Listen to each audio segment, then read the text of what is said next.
This mad-looking woman that you see here today used to be one of the most powerful women of God in Benin Republic as of the late 2000 towards the late 2010s, and she once called herself perfect in terms of perfection.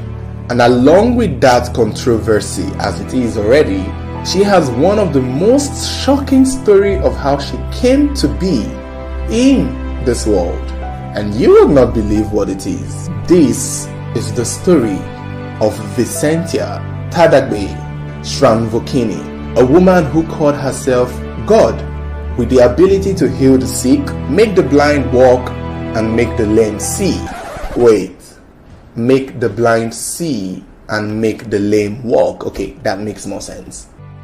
She found her church called the Very Holy Church of Jesus Christ in 2009 when she was barely 20 years old, after meeting with a Catholic priest by the name of Matthias Vegan, who was an active priest in the Catholic Church in Benin, there where the whole drama unfolded. It is not very clear how she met Matthias, but it was said that she had come to meet Matthias for some sort of exorcism or deliverance, and somewhere within the line of delivering her, she and Matthias sort of had a relationship that developed into a partnership to forming their own church, in which they called the Very Holy Church of Jesus Christ, modeled after the Catholic Church. And it was then that Vicentia decided to crown Matthias a pope. Well, that was how powerful she thought she was. She thought, with her powers, she could actually make anyone a pope. And that was what she did. She ordained Matthias Vegan a pope. She gained so much influence and power and soon gained a massive following. And one of her biggest goals was to hunt the devil and destroy him for good. In the community where a church was located in Benin, it was said the people worshipped some kind of voodoo, python or snakes, and I guess that was where she focused her church because she was trying to stop that practice there. What mostly attracted many people to her church was the fact that she was performing miracles.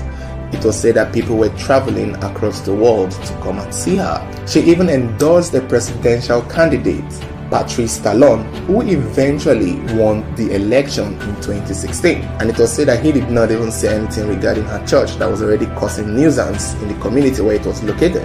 The worst part was that her followers defended her when she said that she was God. A lot of them agreed. A lot of them interpreted it as God was using her. And so it was just really controversial on her part. And part of the reason why she called herself God was because of the miracles she was doing and the fact that she was, endorsing presidents and they were winning. She was praying for people and they were getting healed. And a lot of people were seeing progress in their life because, they were coming to her church. So that kind of got into her head that she decided to call herself perfect and call herself God himself. And if that is not shocking enough, how she came into this world might actually do the job. Now, unlike the rest of us who were carried in our mother's stomach for 9 months and then pushed in a hospital or in a bathtub or in a farm, wherever you were pushed out from, this woman actually said she fell from the sky.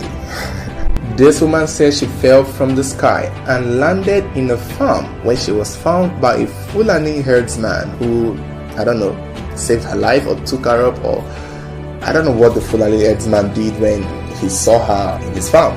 But it was from that farm that she got up and walked to find a way to meet Matthias Vegan to convince him that she had just arrived from heaven and they need to start a church that will get rid of the devil in the community.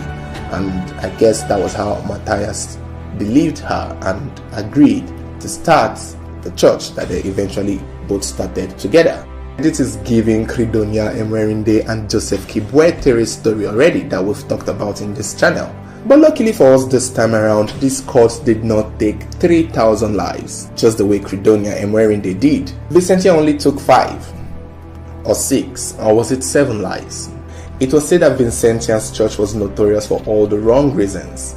Her members were fighting with members of the community where the church was located, and it was not just a mere playful fight. It was a really serious fight that involved machetes and weapons, which may have cost the lives of a few people, 1 or 2, because the clashes and the fighting continued over the years, so it wasn't just a one-time thing. And as if that was not enough, in 2017 it was said that Vicentia asked her members to lock themselves in their prayer room and seal the windows.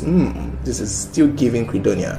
Seal the windows, asked them to burn incense, charcoal, and light a candle in the room to pray ahead of the end time that was soon to come.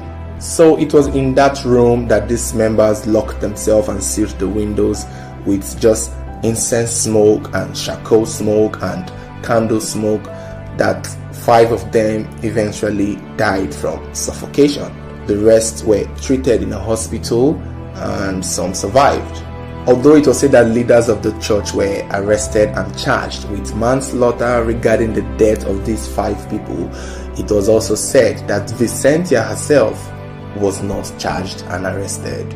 I don't know why, so I guess that's why she's powerful, or was powerful.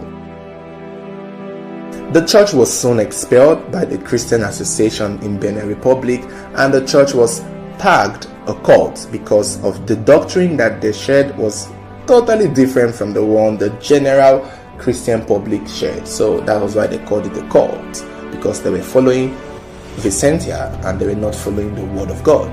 Currently, not much is known about Vicentia and her congregation. As of 2018, 19 and 20, not much was said. However, in 2021, it was said that Vicentia was spotted running mad along the streets of Benin Republic and mumbling words and just doing awkward things that made people see that she has eventually ran mad. And upon further investigation, it was learned that her madness may have started a few years back when members and people began to notice her talking to herself and mumbling words to herself, and eventually she took to the streets. So at this point, it's unclear where her church stands, but people say her church has crumbled and all the members have moved on with their lives. Lucky them, it could have been worse. For Matthias Vegan, nothing is also said about him, except in 2020 it was posted by a Benin Republic website that the Catholic Association has rid him of his priesthood, that is no longer a priest. I think that should have been done at the time he was expelled, but I guess this is a different punishment in addition to that one. So this, according to the internet, is the story of a black woman who called herself God. So what do you guys think about the story? I would like to hear your thoughts on this. Do you think this is a sad ending or a happy ending? Or do you think she was someone who was mentally challenged all along and just needed help? Let me know what you think. If you enjoyed this video, don't forget to give it a thumbs up, and also don't forget to subscribe and turn on the notification button so whenever there is a new video you could also get notified. Thank you for watching, and I hope to see you next time on my channel.